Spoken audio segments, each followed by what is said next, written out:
right, we are live. And there we are. Okay.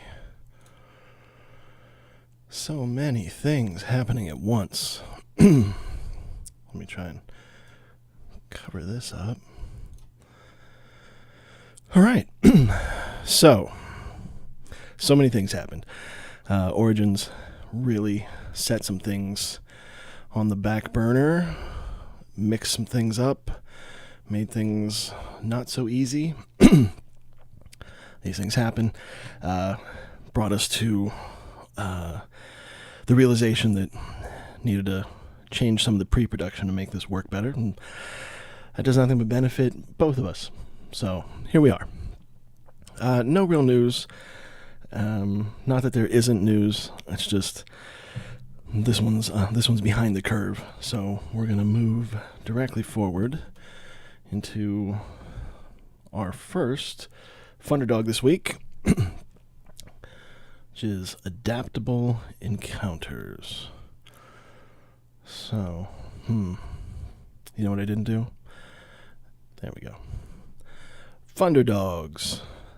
That is what is happening. We're going to talk about some games that are either underfunded or by indie creators that that deserve another look, a little more backing. So our first one is Adaptable Encounters. All right. So what are we looking at here? Well, this is, and once again, what did I do wrong? I didn't put the pointer focus in, did I? There we go. Hey.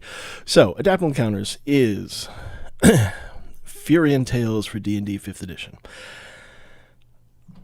I bring this up because this is so ridiculously cheap. $1 for... Oh, wow. It's gone.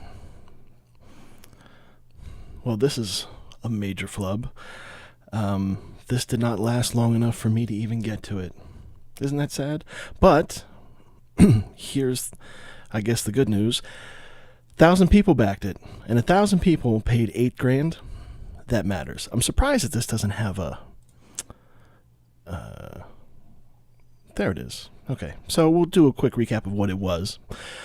Unfortunately, we missed it. I'm sorry. That was a short funding period.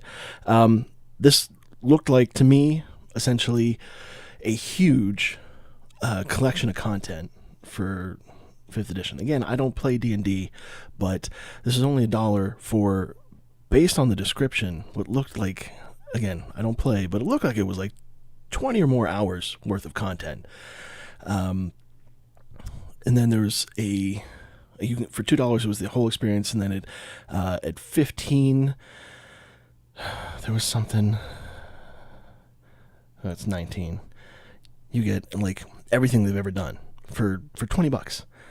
I mean, this was amazing. I have saved this creator, and I will be following them to see what they do in the future, because they do some good stuff. So let's move on to our next one, which is Nestlings. And now, Nestlings is not content, it is a game. It is, well, first of all, let me say, there was a faux pas here. This is going to be the last time that I include, as a Funderdog, a game that doesn't have a rulebook. Now, this particular game had a pretty significant walkthrough, and it was pretty straightforward, and then I went ahead and watched a video, but at the end of the day, I can't spend 40 minutes reading through semi-rules and then watching an hour-long video. You know what I mean? Skipping through that. Just can't do that for every single one of these. So this is the last time I'm going to entertain this scenario. But it was pretty in-depth, the walkthrough. What I liked about this is the way the game functions is everybody takes a side of the board, and you're making these hard decisions about the dice that you have, where you put them. There should be a better picture than this. See, I mean, you can see right here, this is a pretty thorough walkthrough of how the game works just on the Kickstarter. You know, they really do give you a really good idea, which is, I think that's a good thing. I think that's fantastic. But if you can give me all of that, then you should be able to go ahead and just toss in a rulebook. So what I liked about it was that you are constantly battling for positioning and for so you place dice into an area in order to obtain the tokens from it, and the amount of dice that you place determines whether or not you have first pick. And so while that alone, it's pretty standard, but it's really well done. There was an additional interesting factor that being the first player is actually something you can control. And if you end the game as the first player, you get additional points. And I thought that was a really neat and interesting way to force another tough choice. It's like, okay, am I gonna spend the resources in order to make sure that I'm the first one, you know, at the end of the game, or do I want to go all in and try and collect resources from this one area that people have been kind of neglecting? So it was pretty cool. I like these are not standard. This is for the deluxe edition, which is much more expensive. We'll show you here. The standard edition, $39. That's pretty reasonable. I think that is, particularly for what you're getting here, I think it's a really good price. To be fair, dual layered boards that come in the deluxe edition, which is $40 more. I love a dual layer board. I really do. I think that's fantastic for putting things in places, and it helps with jostling. And yeah, these are, adorable little specific meeples for your characters, but at the end of the day, none of this is really necessary to play. And this is the only thing here that really kind of sells me on the deluxe, is getting a customized insert to hold everything. But if you can live without it, just get some extra baggies and you save yourself $40. You can buy a lot of baggies for $40. All right. Next up, we have 10 Wickets, which is exactly what you think. It is a board game based around cricket, about which I know nothing. And I really don't think that delving into the rules of this game taught me anything about cricket. However, what I like about this game, aside from the reasonable price point, and it's a card game. Okay, so first of all, it's a little weird, the way you're supposed to play it. It's very unusual. I also kind of like the Mario Striker-esque cards. Let's see. Let's get some cards for you. Yeah, so you can see these are like really stylized, cartoonish versions of characters. Yeah. I mean, they look great. And obviously none of this makes any sense. And to be honest, even after reading the rules, it was still a little strange. But the way you score in this game is absolutely bonkers. So you're bidding with your cards in order to take wickets. Okay, so you gotta hit a certain number to take the wickets, and then if you're the high bid, you take the wicket, which earns you points. However, when you do that, your opponent scores off of your bid and gets your cards that you use to win the bid, thus putting them in an advantageous position on the next round. But by crossing off that scoring, it earns them points, but it also prevents them from scoring certain things.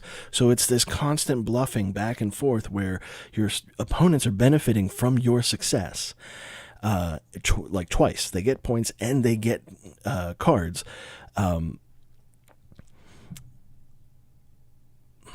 So the constant fluctuation of success, I think would take like a game or two to really get the hang of. But there's a rule that says that you have to take one wicket if you're the high bidder on any other. So if you're the high bidder and you're the high bidder on 1-1, then you have to take it, whereas people can't bid you up. And what it does is it basically forces a player who might be ahead with a bunch of extra cards, it forces them to take that wicket, thereby giving up cards. So there's a balance in the game, and it's in there, and this is a really interesting concept. I think it would be fun, and I don't think it would take very long to play, but it looks really interesting. And let's see, where are they at the moment? Yeah, so they are not there, which is unfortunate because it's really well designed. I mean, if I'm honest, I think it's because it's about cricket, and I think it's just not a universal appeal. But I gotta tell you, I think it's a really cool game, which is why it's a Funderdog this week. So, moving on to our next one, Stonehenge, which isn't a game. It's dice, okay, but it's crazy dice, but like really super weirdly awesome crazy dice. I don't really have a lot to say. I mean, the dice speak for themselves, right? They're big, honking pieces of acrylic that, like, I mean, look at that.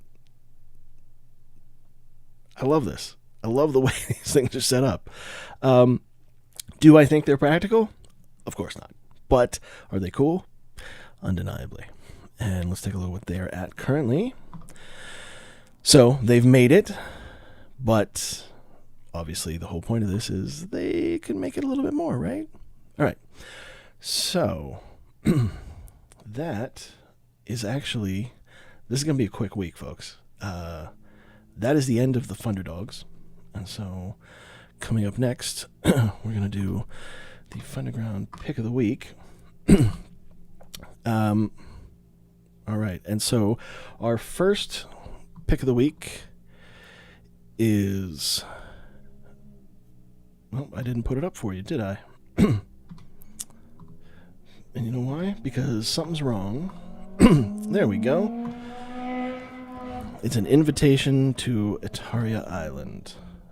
And I apologize for my idiot neighbors that love to drive motorcycles really loud in a neighborhood. So anyway, invitation to Etariya Island. This is the pick. This is 2 actual games. And I got to tell you, the first thing that hit me when I was going through the rules was they did not have one of those precious little determination of who goes first. Look, it was cute when it first happened, but now every single game is like, you know, the last person to stand on their head goes first, or, you know, the last person to take a first class flight goes first. Like, ugh, we get it. You're precious. Let's move on. So yeah, that struck me initially. But what kept me engaged was I love the art. I think this is really great. These characters, there's these 3 main characters. They do a great job. Just the art is beautiful. So the 2 games is, the first one is Chroma, and It's an interesting little tile placement game. Every time you play, so there's a central set of cards. Every time you play, the layout changes. Wait, I'm looking at the wrong one. Sylvan Relics. That was the wrong one. I want to go to Chroma, and we're going to skip ahead. Sorry. I apparently wrote my notes in reverse order of what the games actually are. So here we are. Chroma. So this board, this central board, all of these dark and light squares are based on transparencies, sectional transparencies that you lay down every time you play. Let's see if they show it. No, why would they show it? So here's an example. So this is a layout, but they're these smaller pieces of I don't know, clear plastic, we'll just say, and you lay them, and you can flip them over, or you can rotate them, do whatever you want to create different patterns. And the game is predicated on you placing colored tokens adjacent to each other, and one person is the clear, one person is the dark. And through the placement, so a lot of times you're being forced to put tokens in places you don't necessarily want to, but you have to put things together. And so it's this battle to get a series of tokens like in a row, or just to have, or if you block something off and you can't put tokens next to each other, then you just stack them vertically, which means then you score all of those as well. It's really cool. And it has like 3 or 4 variations on the way that you can, you introduce the tokens. Sometimes it can be a blind. Sometimes it's sets of tokens and you pick one. Then there's this one that you see right here, which is all the tokens are placed all around the area, and you take 3 at a time from either end. So it's really, there's a lot of different ways that you can, that you can start the game, or I should say that you can introduce the tokens, which then alters your strategy. I think this is really cool. Okay, so then the second, which was actually the first, was the Etariya Chronicles, or I'm sorry, Elvian Relics. So with the Elvian Relics, you have a run of cards, like a river, if you will, right here. Okay, and this run of cards creates really difficult choices, because you can take a token that determines where along the path you start, but you can go in either direction. It's up to you. And then you create an endpoint. And then as you, at the end of your turn, as you move your placement across these cards, those cards then change the way your dice, the dice that you have, it changes their effects, which way they're facing, and then how that scores based on the, so you can see like under here at the bottom, if you land here, it forces a 6 to be a 3. And then there it forces your yellow die to be a 2. And so what you're trying to do is trying to maintain high scoring dice. But where you put your starting point, and what you exclude and what you include can drastically alter these things. And it's in a chain, so you really got to be thinking ahead. It's a great concept. Art is fantastic. You get 2 different games, and let me see here. So for one, it's 27. For both, it's 50. And I think they're both really good games. I think they have great art. I don't know that the overarching story, if you will, is meaningful. I can't speak to that. I believe that, though, this is part of a larger group of games. But I think this is a really good one, and that is why it's the pick of the week. The Elvian Relics, when I read through that, I was hooked. I could instantly see just crazy nights of, oh, that was not what I meant. Oh, just like the constant effort of trying to snatch victory from defeat, and it just keeps going, and what your other people do and what you do can change everything. It's fantastic. All right, so we're going to move on to checking in, and our first the first title that we're going to look back in on is Roleplay Replay, which you may not remember was not necessarily a game, but was a group of people pitching the idea of playing an RPG for 7 days straight in 2 shifts a day. So 12 hours. So, and the group would be replaced by another group that are playing the same characters in the same game, and the GM swaps out. It sounds crazy, and I'm glad that it's funded. So you can see here, they cleared their goal. They got a little over 2 days left. I want to follow this. I really want to be able to watch this. I don't know how it will be available, but I love the concept. I'm glad that they have made it. A couple more pledges wouldn't hurt. These people are going to be killing themselves for a week straight for other people's entertainment. I feel like we could help them out a little. All right, so our next up is not that. Chroma Mix. All right. And that's not Chroma Mix, is it? But that is. Okay. I love this game. Again, this is why it's a pick of the week. I think this game is amazing. This is one of the best deck builder designs I've seen. Absolutely love it.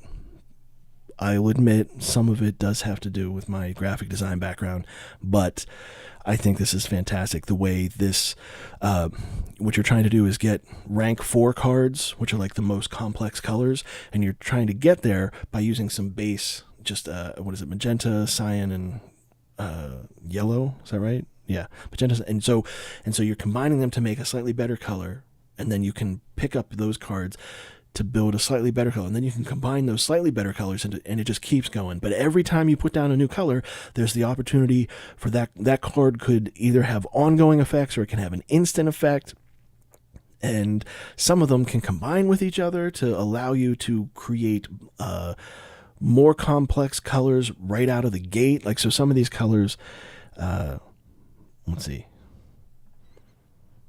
So like orange here, well, that requires 3 colors. Like, so some of the colors, they're not giving it to me.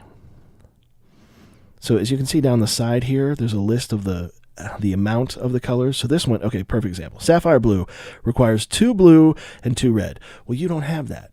You start with just 3 drops of color. So you can't physically produce that. So what you have to do is make another color that you can then add together to create those. But then some of the cards allow you to circumvent that by allowing you to pick up your cards and make another one that you can combine, so you can combine 2 things on the same round. Love this thing. Think it's fantastic. I want to play this. I cannot wait. What I cannot believe is that it's only a 4,000. This is so good.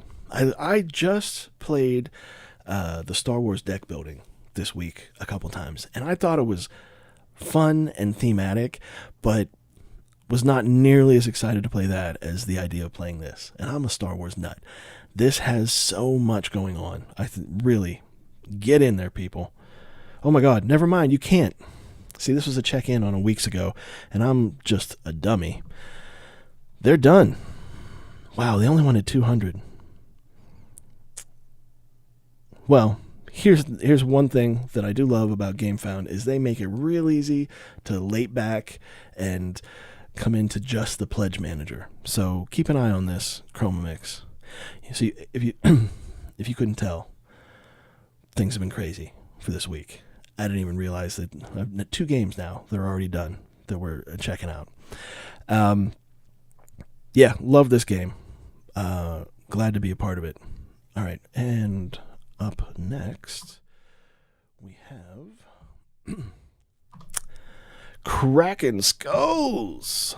Yes, folks, pirates abound. Cannot say enough good things about this. Also, I'm in time, 10 days left. Freaking love this game. You got 3 islands in between each, or 3 oceans, but you have several of these cards, and they're 2-sided. Every island has certain tasks, mini games that you would need to play to accomplish certain things. And because there's I think there's 15 different island / ocean cards, that's plenty of mini games. You're not going to see the same mini games for a while when you're playing it. And then you're pirates trying to earn fame, and you're looking for treasure, and you're burying treasure, and then you're burying booby traps with pleasure, well, probably with pleasure as well.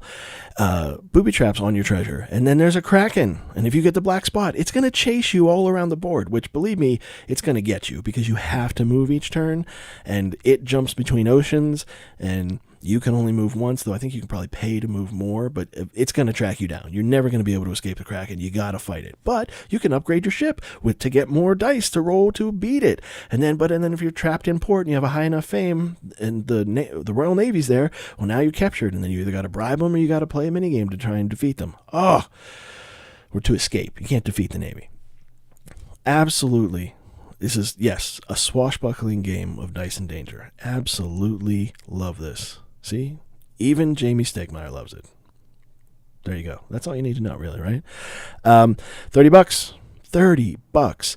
We'll say, I think I said this before, I don't know why it's candy striped. It gives me a kind of Christmas vibe, but as I think I also said before, I associate pirates with Christmas anyway, so this works out for me. Love the art. I love that you can upgrade your ship, though only to a maximum of 4 dice. So it's you're not going to go in there and just, clean house. Oh, and you can battle each other. What doesn't this game have? All right, so jump in on this for $30. Come on. Let's move on to our next. Just going to be my selects. And the first one for this is Caliya's Chronicle of Runes. And I really hope I'm saying that correctly. Probably not. But a Runic expansion for 5th edition. It is not cheap. I mean, it's not hugely expensive to get the book itself. But you can get the PDF. But if you want the book, which is cool, that's $60. But the PDF's only $25. That's reasonable. I skimmed through here. This is a ton of stuff. Now you can, let's see, essentials. Yeah, so it starts getting really expensive when you start adding in all the little goodies. But if you just need the content, $60 you get the PDF and the book. And holy cow, I love what this does, teaching you to use runes in the game. It's so cool that I want to see, I want to read a book based in this, that where someone focuses so hard on how runes affect. There was actually a book series by Margaret Weiss or Weiss, I guess, and Tracy Hickman, where there were 2 races that 2 different races that could perform magic with runes, and the one did the runes by putting them on, tattooing them on their body, and the other one would draw them, but also dance and sing them at the same time. And then I'm going way off the rails. Never mind. But again, it's rune based. Clearly, I have a thing for runes. Okay, this is why this is one of my selects for the week. I think it's cool. If you want to add something like this to your D&D, which can't imagine why you wouldn't. I think this is a great thing to have out there. All right, so what's up next is Hidden Places 4. Again, not really a game. Do this real quick. I know it's terrain. There's two things about this that I think is really neat. One is they offer a lifetime merchant's license. So if you have the means and the capability, you can print this stuff and sell it if you purchase the lifetime merchant's license. That's unusual. Pretty cool. The other thing that I love about this campaign is, okay, so it's a couple different series of terrain. So we got the jungle one, the Celtic, Northern, Viking, the underwater kingdom, and then this one, the remains of a giant from the Battle of the Continent. Is it of? Yeah, of. This, I want to get down to some of this to show you. Okay, so first of all of it looks super cool. I mean, look at that. That is great. Some giant death knights, stone death knights guarding the entrance. Come on. I mean, this stuff is straight out of, a good Indiana Jones film. And come on. I mean, look, there's so much of it. It's taking, let me do the fast scroll. Let's get down to, well, look at that. See how different everything is. They really leaned into their different kinds of designs. Look at that. All the underwater stuff is rounded and aquatic in a way. Really cool. All right, here we go. Here's my boys. Okay. I want to show you the big giant. Here we go. Look at this. Right? Here's a giant skull still inside the helmet. Here's another, I guess that's the rest of the helmet over there. That's even cooler. Here's just the knee. Here's your little dude. This is the legs of this thing. These arms and there's a scene in what was it? The God of War that was on PS4, not the most recent one, but the one before. And I loved that area where you were there were these giants buried in the ice and you were kind of walking through their remains. It was super cool. And there you go. Look at that. It's awesome. I think it's great. Anyway, I'll stop. Hidden Places 4. If you're into making your own terrain, this is the way to go. All right. Next up, we have Ovation, which I probably should have put on the screen. Ovation. I really dig this. So this is basically you're a bunch of classical composers and you're competing, right? And you try to get patrons. You conduct your own performances. I mean, you don't actually, there's just a performance that you do, and then it's just a card. Though I'm sure it would be interesting if you could do that. And I love your little player card is like a 1 octave of a piano. So you're trying to get these patrons, and the patrons can either benefit you during the game or at the end. But the ones at the end kind of have restrictions on the types of music that you're allowed to play. And you collect pieces of music as you're going through this, and then you do a performance. And when you, so it has, there's a marketplace, there's worker placement, and then there's a cascading action music game, and with a community twist. So you purchase cards that enhance your basic actions, but you need music notes in order to activate these new cards. And you only get music notes by performing, but when you perform, your opponents can attend your performance and acquire resources from the piece. So the more complicated the piece you create, the more music notes you get, but also the more resources you give your competitors. Love this. Yeah, but like I said, the patrons at the end can be a knife's edge if you're not careful. I think it looks so much fun. I like the kind of almost Don Bluth-esque character. So like string quartet, right? So you see how, so this one takes 5, this one takes 4, this one takes 5, but of 3 different types. Like, so the more complex it gets, yeah, I think it's a great game. Just one of my selects, but I think it's really fun. All right, next up, we have Waypoints, which, man, just feeds right into my roll and write addiction. Okay, this is really cool. I just love this.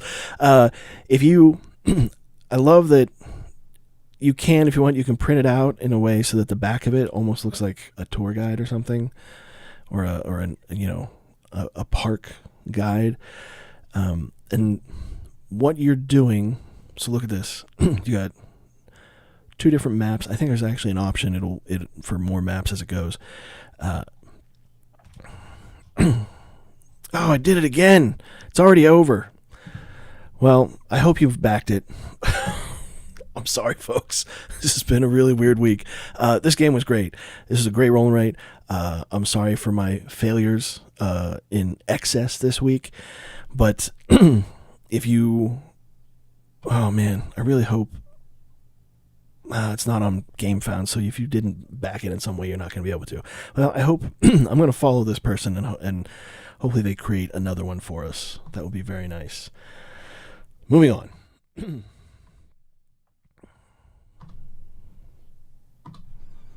The Fallen Lineage. Okay, this one's still live. It's got 4 days to go. So move quick. I can't, again, this is something that I don't print these things out. I'm really not going to do so much with STL files in the future just because I can't speak to them. I can't make them. I can't tell you. I don't even know how to look at them and say that it would work. Like, I know that there's some complaints about some STL files that, like the strings on the bows are too thin, or they wouldn't be able to sufficiently stand up, like the weight is wrong. Like, all these things I can't speak to. So I'm going to kind of back off of this, but I just thought this one was super cool. Like, these dudes on these mounts, like, really amazing. And then, yeah, so then there's the village here. This right here. Oh, giant boat. Man. Yeah, this is super, super cool stuff. The Fallen Lineage Army and all of it. Oh my gosh. Now, I know some people might feel that it might be a little more costly than a lot of STL stuff that's out there, but I got to tell you, I really feel like people who make quality miniatures that are designing these things really think that they're undervaluing themselves. This is not easy to create stuff like this in a 3D program, right? And not just to create a design, but also to create a design that can be printed accurately and stand. And some of these things, I don't know if it's the case with this one, but I know that a lot of them have to be printed in parts so they can be assembled, which requires next level thought process on how to construct your piece in pieces. Anyway, I just thought this was really, really well done. These truly well done miniatures. And here's the note I wrote to myself. It completely lacks half-naked snake ladies. So good on you guys. And that comment is going to come back in a minute. But I really thought that all of this was great design work. Really gorgeous concepts. And I like the kind of chunky, thicker cartoonishness of some of the stuff. Yeah, really cool. So, next up, The classroom. Yes. This week, the classroom. Okay. Okay. I had an example, and then I realized that I was going to be dogpiling a campaign, and that didn't necessarily deserve it. There were some flaws with the campaign itself, which is kind of what put it on my radar in the first place. There were just some general flaws with what they were making, like how they had designed it, and then there was a whole bunch of stuff about the formatting, which gets me, and then just a lack of specific information. But really, what the thing that the idea that it triggered, that was the main point of what I wanted to talk about, was that it had early backers, so early bird backing, which that's really what we're here to talk about. But this one didn't just have early bird; it had super early bird, which, to be honest with you, never saw that before. So I'm here to talk about, should you or should you not have early bird tiers in your campaign? Obviously, entirely up to you. But I'm going to say, for the record, don't do it. Just don't do it. You are instantly splitting your fan base between the haves and the have-nots. And early bird stuff is usually the first 24 hours. Well, if I didn't do this like this, I would have no clue about these things until days or weeks later. Before I started really getting into Kickstarter, I would learn about a Kickstarter in my email, and those emails go out so poorly and sporadically. Or I'd get it in my news feed. So if you're not constantly on the lurk on Kickstarter, invariably you're going to miss out on the early bird. Also, typically early birds are always limited, so it doesn't even matter if you are someone that stalks the pages, you may not get it. And what that does is it creates this sense that you missed out. And FOMO is fine. When you're trying to create FOMO, that's great when it means that someone can get it.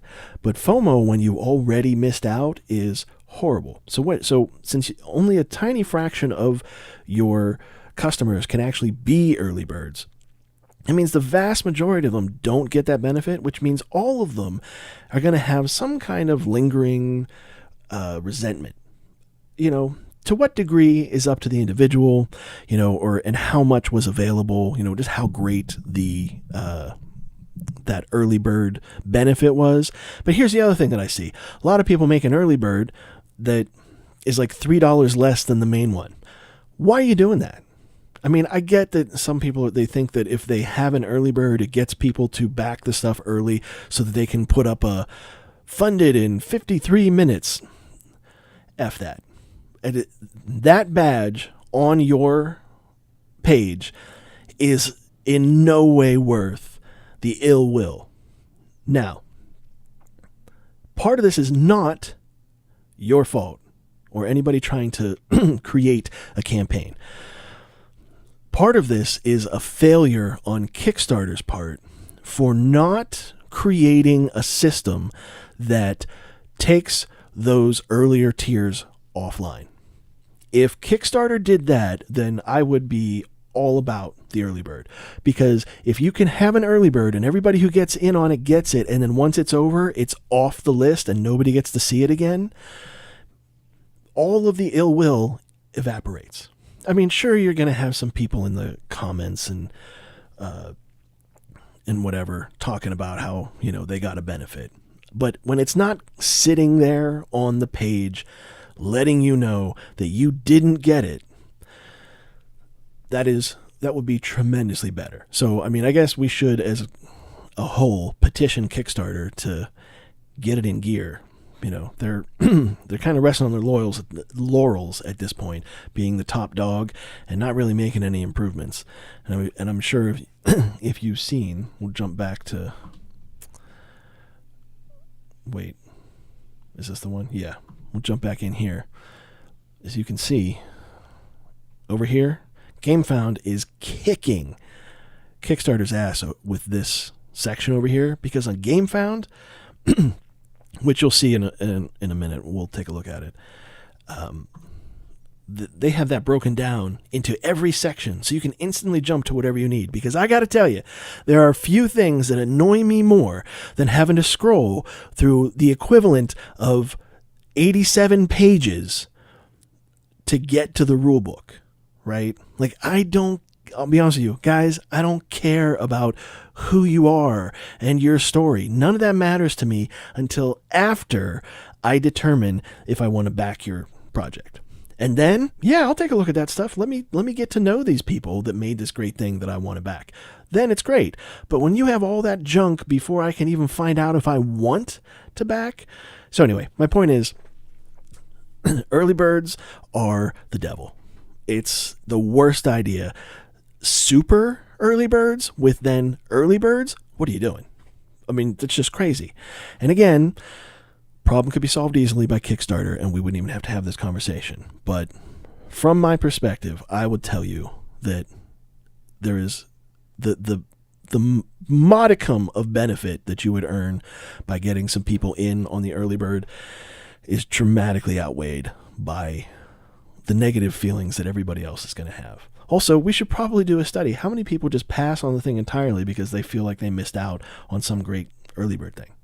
You know? Is that early bird worth even one failure to back? You tell me. All right.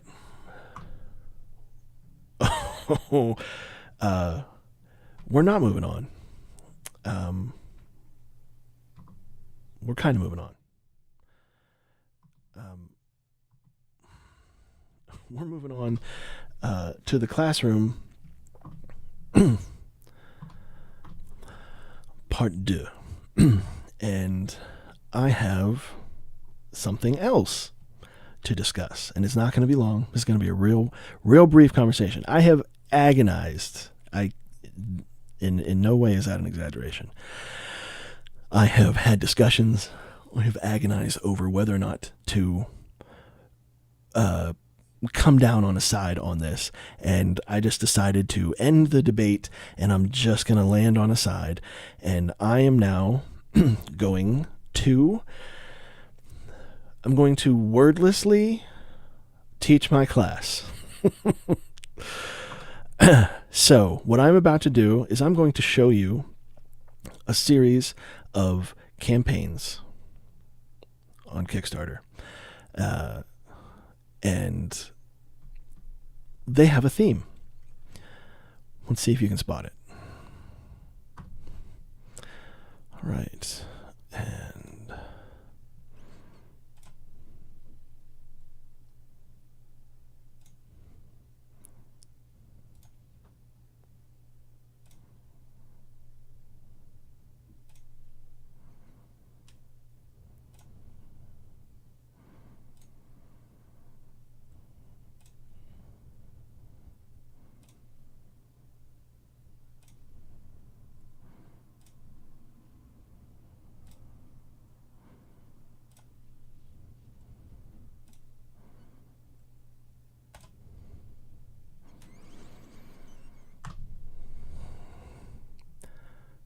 we can do better, guys.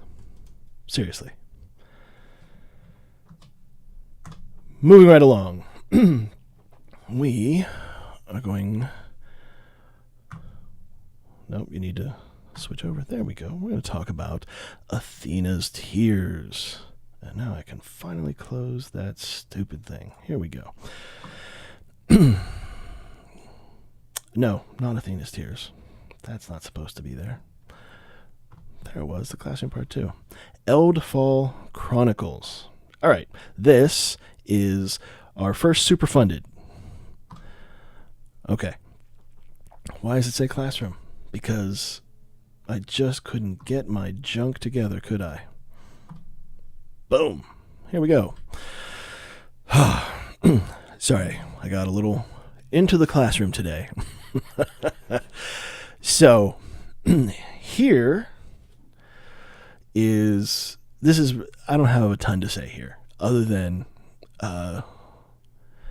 this I feel is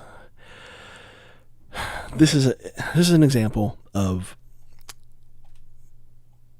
miniatures and components winning out over practicality. There's your board game. Wow. I mean, that's a board presence, right? That's got table presence. Absolutely. But, oh man. But this is one of those issues where now, as we're getting into here we go, the all-in pledge. What do we have here? Well, we got all those things that we saw. Then we got all these dice. And we got these tokens. And we got all of these miniatures. And these buildings and that. And at the end of the day, does it help?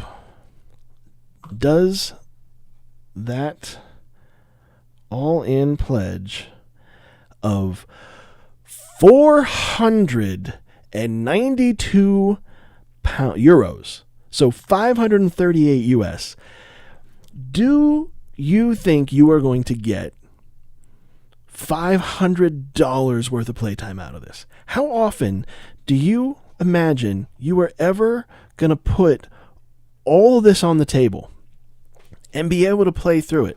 How many times, and after the first time you bring it out, how many times after that do you think your friends are going to be like, oh yeah, let's continue that?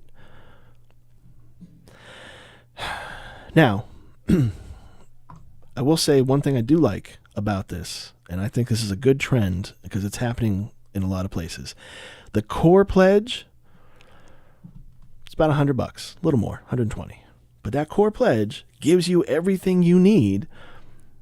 Now for that, I think that is absolutely reasonable. But this plastic bits worship, man, it's crazy. And it's clearly working. Not as good as some others, I'm sure. And look, I'm the last person that can talk smack here. Okay? I have backed Zombicide and everything Hellboy ever and Marvel United. I've been there.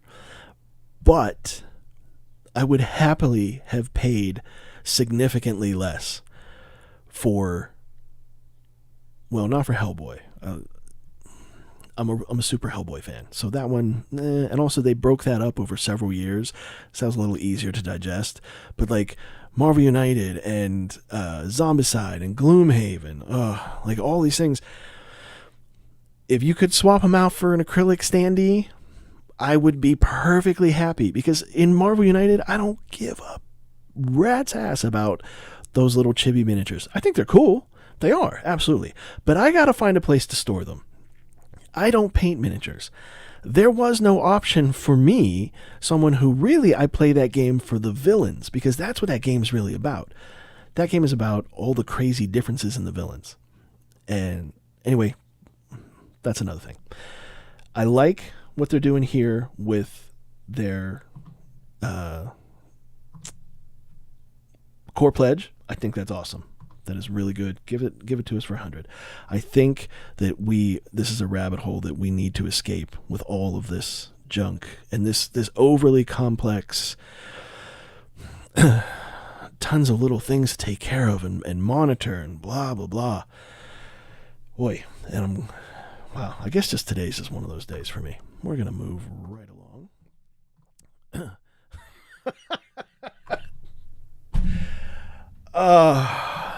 I'm an idiot. Yeah, I moved right along. So this is interesting because BackerKit landed Gloomhaven. So BackerKit's trying to make their push into the crowdfunding community as a place to back things as opposed to just handling all the back end stuff. Awesome. And they brought in Gloomhaven. The swelling is the only way I can describe it. I don't have anything to say. It's Gloomhaven. It's expensive. It's got 1,000 miniatures. Look at it. What is going on here? I wanted to go to the pledge levels. There we go. If you like Gloomhaven, you can get the second edition for 130. That's pretty reasonable. But if you like Gloomhaven, it probably means you own it. So you really don't need this. Then you can get the miniatures for another 130. But you know what? Respect, because they were just like, hey, you don't gotta. Here you go. Standalone. Fully compatible with the Gloomhaven RPG system. If anybody plays that, I don't know. And hey, if you want, you can catch up and get the second printing of Frosthaven if you missed it. So for Gloomhaven fans, this is the way to go. And then the all-in miniatures from everything, 325. You got to be kidding me. Oy. All right. I think we have one more. Oh, we do. But it was a late edition. So I don't have anything for it, which means I'm going to have to be sneaky and I'm going to have to turn off the title bug. Scarface, 1920. All right, so here's the deal. Looks cool. Is not heavy in miniatures or anything like that. This is for the Bloody Business expansion. However, you can get the original with this. About $50 US for this expansion, which will never make it to retail. That's how you lean into FOMO, right there. Yeah.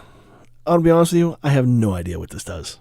I barely did enough research to know what the heck happens in Scarface. So it's a kind of cartoonish caricature of prohibitionary gangsters, getting territory, selling booze, going into the underworld, getting stuff. What matters is, let's see if they show it. No, they don't show it. Okay. So I'm just going to make my points real quick here. The original Scarface, which this only expands, is massive. Just massive. It's so big that I don't even know if it would fit on my dining room table. Admittedly, I don't have a massive dining room table. But holy crap, it's huge. And there is a litany of things that you can do. Every boss... Every group has a boss, and they have unique asymmetrical abilities. There's several, and you win the game by getting the most money, but there's lots of different ways to go about that. There's lots of jobs you can do, or you can, get in more crew, or you can, find a way to improve your transport costs so that you can get more booze into more places, or you can go and take over rival turf, and then you go into the underground, into the black market or something. I think it's called the underground, something like that.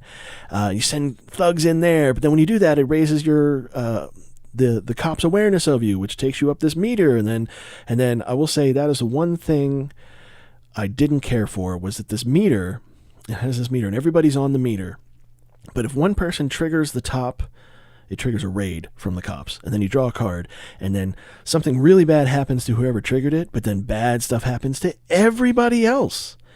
And I do not like the idea that if I've been carefully managing my notoriety, to have that blow up in my face because somebody else doesn't give a shit, that is, I do not care for that at all. And apparently there's a bunch of so at the top there's another track, it's like basically the Doom tracker, where it's newspapers and they're cards that are events, and you flip them every time, like at the end of a round, every time somebody burns through their deck, you move it up a track, and then eventually the bottom card is the end of Prohibition, which is the end of the game. And apparently there's a bunch of stuff in there that is just wicked and awful to everybody.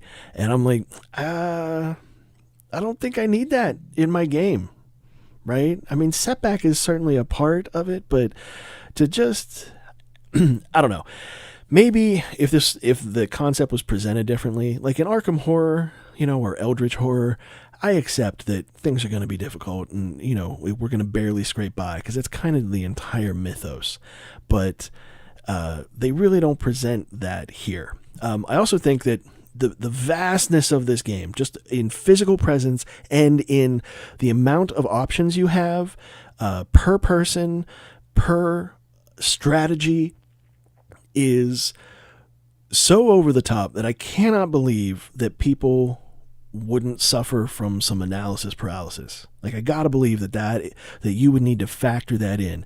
And I read that it was 2 to 3 hours a game. Okay, that's a significant investment. And I believe that was for a 3-player game. But even if it was less, if you played 2 players and it's only 2 hours, that's a huge time investment for a massive layout. I can't believe. You know what I'm gonna do? So you don't have to watch me search on Gamefound. Which, by the way, this game is on Gamefound. I'm betting you.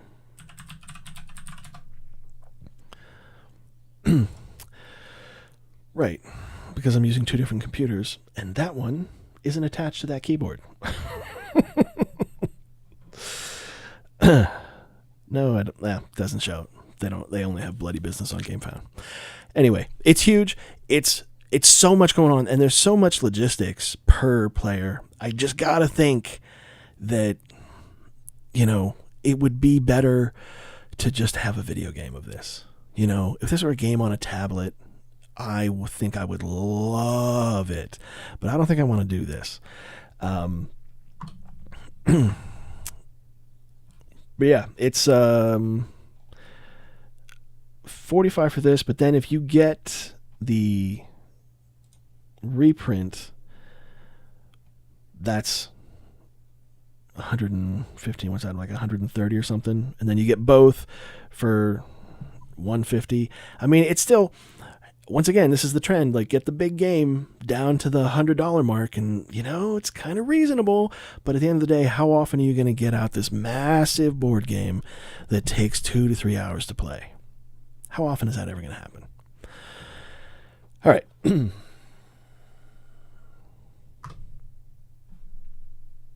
going to wrap it up. So, sorry if I went a little dark in some of those things. But I was really kind of mulling over some of those things this week. We'll be posting. There's going to be another one of these soon, probably tomorrow, because it's all done. It's ready to go.